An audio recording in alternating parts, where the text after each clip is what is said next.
السلام عليكم. لا تنسوا الاعجاب بالفيديو والاشتراك في القناة تشجيعا لنا لنستمر بنشر المزيد إن شاء الله.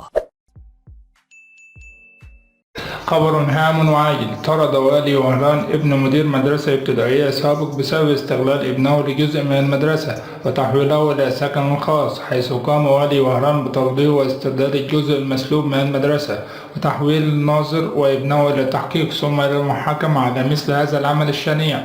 حيث أعلنت وزارة التربية الوطنية مؤخرا أن الدخول المدرسي للسنة الدراسية عام 2023 وعام 2024 لجميع المناطق سيكون يوم الثلاثاء 19 من سبتمبر عام 2023، ومواصلة لسلسلة الندوات الوطنية المرئية المتعلقة بمتابعة الدخول المدرسي عام 2023 وعام 2024.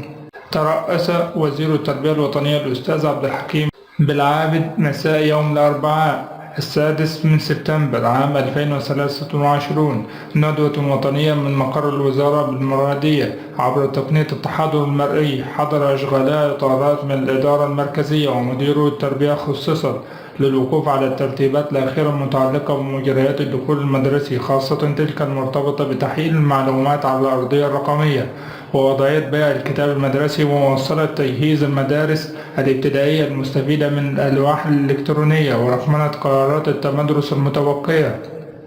في المستهل ثمن السيد الوزير المجهودات المبذولة من طرف الجميع وحثهم على مواصلة التجند لإتمام جميع العمليات المبرمجة قبل دخول التلاميذ بتاريخ 19 من سبتمبر 2023، سواء تلك المسيرة عبر الأرضية الرقمية لقطاع التربية الوطنية كتأكيد ملفات الأساتذة الراغبين في التنقل إلى ولايات أخرى ومتابعة عملية تسجيل المترشحين الراغبين في التوظيف بصفة أساتذة متعاقدين وفق الرزنامة الزمنية المحددة أو تلك المتعلقة بتهيئة المؤسسات التعليمية ونظافتها.